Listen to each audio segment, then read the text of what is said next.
Hello दोस्तों, ये मेरा वीडियो इंडिया के यूएस अल्ट्रालाइट हावित्जर खरीदने के बारे में है। मैं इस वीडियो में आपको बताना चाहूँगा कि ये न्यूज़ क्या है, क्यों खरीदी गई ये जो हमारी तोपें हैं, और इतना टाइम क्यों लगा, इसमें हमें क्या सीखने को मिला, और आगे हम क्या कर सकते हैं कि इतना समय नहीं लगे और हमको ज़्यादा फ़ायदा हो सके। तो सबसे पहले तो समझते हैं कि ये हुआ क्या है। अभी पूरी तौर पे सौदा पक्का नहीं हुआ है, लेकिन डिफेंस एक्विजिशन काउंसिल, जिसको defence minister Manohar Parrikar head करते हैं, उनने इसके ज़्यादातर हर्डल्स निकाल दिए हैं और बस साइनिंग होना रह गया है।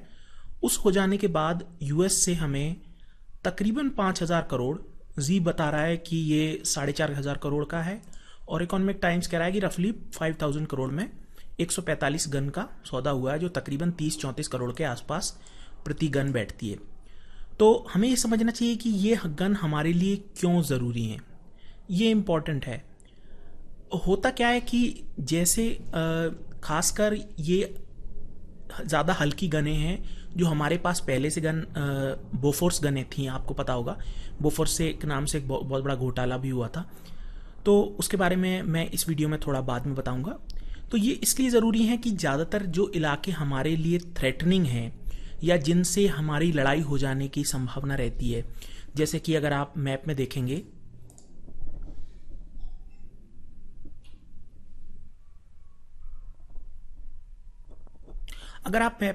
तो राजस्थान और गुजरात को छोड़ने के अलावा पाकिस्तान से जितनी हमारी सीमा लगती है, पंजाब में तो प्लेन्स हैं, उसके बाद जितनी जम्मू के हिमाचल और जम्मू के आसपास की सीमा आ जाती है, इस पूरी सीमा में ज़्यादातर जो एरिया है वो पहाड़ी है, और पहाड़ी पर बहुत भारी गन्स नहीं ली जा सकती, लेकिन फिर भी आपको एनिमी टारगेट्स को पाउंड करना ही पड़ेगा, उन पर गोलाबारी करनी पड़ेगी। जैसे अगर मान लो किसी दुश्मन ने हमारी सेना के पोस्ट पर कब्जा कर लिया, तो आप उसको कैसे हटाएंगे? ऊपर जाएंगे तो वो गोली मार देगा, इसलिए उसको हटाने के लिए दूर से पाउंडिंग करनी पड़ती है। इसका एक बहुत अच्छा इस्तेमाल हमने देखा था 99 की कारगिल वॉर में। इस बारे में हम देखते हैं कि एक पाकिस्तानी जर्नलिस्ट क्या कह रहे हैं, आइए सुनते हैं। उससे पहले जो क्लिंटन भी, ब्लेयर भी फोन कर रहे थे नवाज शरीफ साहब को भी, और उधर भी कि यार की कर रहे हो, बायलैटरली इस मसले को हल करो। उस वक्त by the end of May जंग छिड़ चुकी थी। वहां इंडियंस ने एयरफोर्स थ्रो कर दी थी, हेलीकॉप्टर्स आ गए थे, मिग्स उनके आ गए थे, मिराज आ गए थे उनके, और हम कुछ नहीं भेज सकते थे, बिकॉज हम कहते थे हम तो है ही नहीं, वहां मुजाहिदीन है, वहां तो मुजाहिदीन है, हम तो है ही नहीं वहां कोई एयरफोर्स एनफोर्समेंट। तो इसीलिए तो इन्होंने अपनी एयरफोर्स, परवेज मेहदी साहब चीफ थे, उनको बताया नहीं था टिल मिड में कि ये हो रहा है। वो तो फिर जब वो पीएफ की एंटी एयरक्राफ्ट बैटरीज ने उनको शूट डाउन किया, यार ये क्या हो रहा है, ये मसला इस किस्म का हो गया था। तो फिर जाके द पीएफ डिडंट फ्लाई, मगर लिड इन्होंने डाल दी। इंटरनेशनल कम्युनिटी को पता चल गया था कि ये सारा ये गेम है। ये आखिर वक्त तक ये कहते रहे कि हम नहीं है, ये मुजाहिदीन ही है। उस वक्त इंडिया ने मई में शुरू किया, by the 25th of May से लेके जून में इंडिया ने Russia, China, America, eastern EU सबको जाके बताया कि ये हो गया हमारे साथ, और ये है ये न्यूक्लियर पावर, ये रोग पार जो पहले ये करता रहा और अब ये करता रहा है।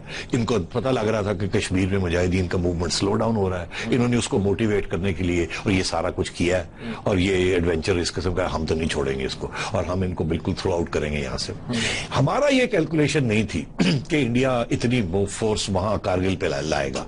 दूसरी ये कि वो Bofors, the big Indian heavy guns, the role that the Bofors played for India in this war was like the Stingers, the role that the Stingers played in the Afghan jihad in against Russia.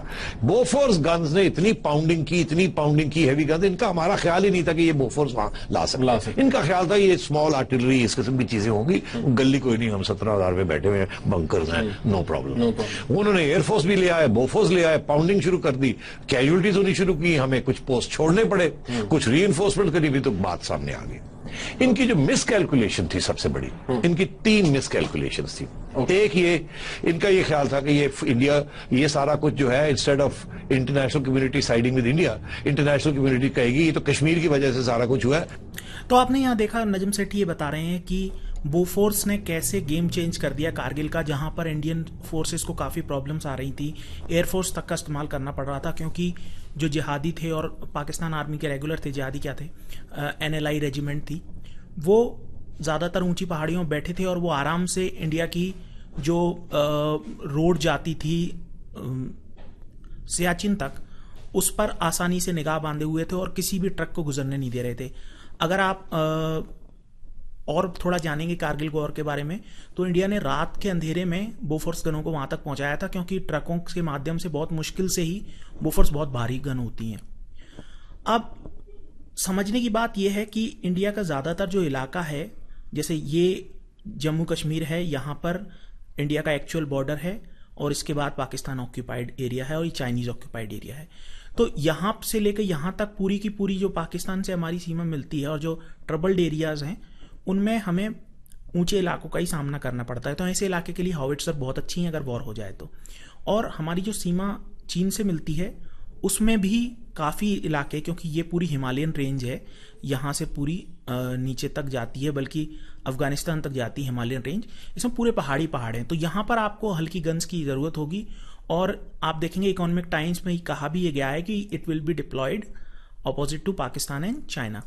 तो इसीलिए हमको इस गनों की ज़रूरत पड़ी। अब समझने की बात यह है कि इतने साल बाद हमने क्यों ली, क्योंकि हमको तो काफ़ी दिनों से थ्रेट्स हैं, काफ़ी देश हम पे कब्जा करना चाह रहे हैं, चीन हमारा इलाका हड़पना चाह रहा है, पाकिस्तान बार बार ट्राई करता रहता है, लेकिन हमने इतना समय क्यों लगाया? इतना समय इसलिए लगा क्योंकि इंडिया की जो पॉलिटिकल क्लास है वो बहुत धीमी है और डरपोक है।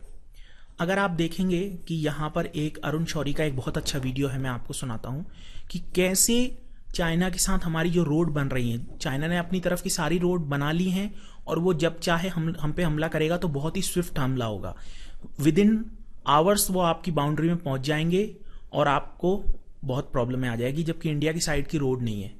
उसके बावजूद भी करप्शन का नाम लेके इंडिया के मूल मुद्दे को कैसे रोका जाता है, ये देखिए।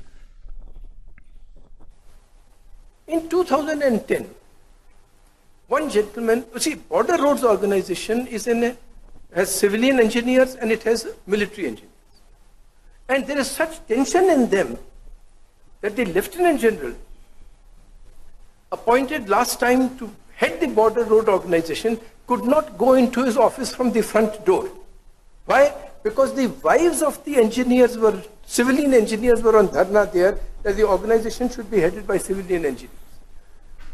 The head of the organization, a Lieutenant General of the Indian Army, had to be smuggled in from the back door to his own office. अच्छा, तो roads में ऐसे हुआ। 2009 the construction started. In 2010, one gentleman called, a civilian engineer called Ghasi Ram, started finding fault, filed complaints, inquiries were started, construction was stopped. उसने कहा कि नहीं, ये अलाइनमेंट ऐसे नहीं होनी चाहिए थी, ऐसे होनी चाहिए थी, तो उससे फिर ये आर्मी वाले पैसे बना रहे, इंक्वायरी शुरू, कंस्ट्रक्शन बंद। Mister Ghansi Ram removed or transferred for other reasons to Rajasthan. From there he had to be removed and transferred, and he is now serving in Tripura. But the work he had stopped could not be restarted, and the roads remain undone. How can you fight the Chinese? And therefore it is not a matter of getting tanks. It's a matter of the entire system. तो यहाँ पर आप देखा अरुण शौरी बता रहे हैं कि 2009 में एक रोड बन रही थी जो चाइनीज बॉर्डर तक जाती। चाइनीज ने अपनी तरफ की पूरी रोडें बना ली है, लेकिन यहाँ पर काम इसलिए ढीले होता है कि उस इंजीनियर ने ये कह दिया कि नहीं, मैं नहीं करने दूंगा, मुझे ये दिक्कत आ रही है, मुझे वो दिक्कत आ रही है, और यहाँ पर शायद करप्शन हो रहा है, फलाना हो रहा है, ठिकाना हो रहा है, और उसने कह के आर्मी और जॉइंटली रोड बना रहे थे, तो उसने ये रोक लिया और उसके बाद उसका ट्रांसफर हो गया। लेकिन वो काम तब से वहां से अटका पड़ा है। घासीराम और कहीं नॉर्थ और ईस्ट में काम कर रहा है, लेकिन वो काम वहां लटक गया और अब वो रोड अब आगे नहीं बनेगी, और जब भी बनेगी उसको बड़ा टाइम लगेगा। तो इंडिया में कई चीजें, अब चाइनीज में भी आप देखेंगे करप्शन बहुत ज्यादा है, और वो तो लटका वटका भी देते हैं लोगों को, लेकिन ये नहीं है कि नेशनल इंटरेस्ट पहले आता है करप्शन तो धीरे धीरे ही मिटेगा जब भारत पे ज़्यादा पैसे होंगे, लोगों को ज़्यादा तनख्वाहें मिलेंगी, लेकिन नेशनल इंटरेस्ट उससे पहले तो करना है ना। आप ये तो नहीं कह सकते सब कुछ लेके बैठ जाएंगे, हम तो सब बिल्कुल ठप कर देंगे भैया काम, कुछ नहीं करेंगे जब तक कि ये सब कुछ मिट नहीं जाए। ऐसा तो होगा नहीं, दूसरा देश आप पे चढ़ाई कर देगा उससे पहले ही। तो इसीलिए आपको पहले से पहले करना पड़ेगा। और ये बात इस बात से समझ में आती है कि 30 साल में हमने क्यों नहीं खरीदी। तो इस बात से हम ये सीख सकते हैं।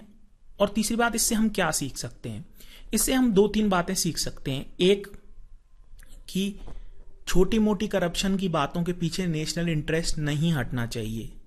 अगर कोई काम नहीं कर रहा है करप्शन के मारे, उसे दूसरे को हटाओ, दूसरे को लगाओ और करप्शन हटाने की कोशिश करो। 100% उसमें कोई शक नहीं है, लेकिन नेशनल इंटरेस्ट पहले होना चाहिए। चाइनीज अपना नेशनल इंटरेस्ट पहले रखते हैं और आज वो अमीर है और अपने आप पावर बड़ी बनते जा रहे हैं। हम ये नहीं करते, छोटी छोटी बातों में हंगामा मचा लेते हैं, टीवी न्यूज पर हंगामा मचने लगता है। अच्छा, तो इससे और दूसरी बात क्या है कि ये ही काम, ये जो हमने अमेरिकन से खरीदी हैं, इसका हमें कोशिश करनी चाहिए कि हम इंडिया में ही बनाएं, क्योंकि इंडिया में बहुत सारे इंजीनियर्स निकलते हैं लेकिन वो किसी काम के नहीं होते, क्योंकि उनको स्पेशलाइज्ड ट्रेनिंग नहीं होती, उनको बस 2 ही सब्जेक्ट होते हैं, साइंस और मैथ। कोशिश ये करनी चाहिए कि 10th 11th से ही डिफेंस स्टडीज पढ़ानी चाहिए, जिससे कि डिफेंस मैन्युफैक्चरिंग के 5-10 साल बाद हम खुद कैपेबल हो जाएं। और इंडियन वर्कर्स जब 34 करोड़ की गन बनाएंगे तो उनको आराम से 1-2 करोड़ का फायदा तो होगा ही होगा, और होगा तो वो हमारे देश के नागरिक कमाएंगे, विदेशी नहीं कमाएंगे। विदेश से ट्रेड करना बहुत अच्छी बात है, लेकिन इससे हमारी वर्कफोर्स को नौकरियां ज्यादा मिलेंगी। ठीक है, तो आपने आज ये वीडियो देखा, मैंने 3 चीजें बताई। पहला कि ये हमने क्यों खरीदी, इसका क्या फायदा है। दूसरा, हमने 30 साल तक क्यों नहीं खरीदी। और तीसरा, इससे हम क्या सीख सकते हैं। मेरा वीडियो देखने के लिए धन्यवाद। अगर आपको ये वीडियो अच्छा लगा हो तो इसको लाइक करने की कृपा करें। Make sure to like this video if you liked it. Also you can subscribe to my channel for watching further videos. Bye bye.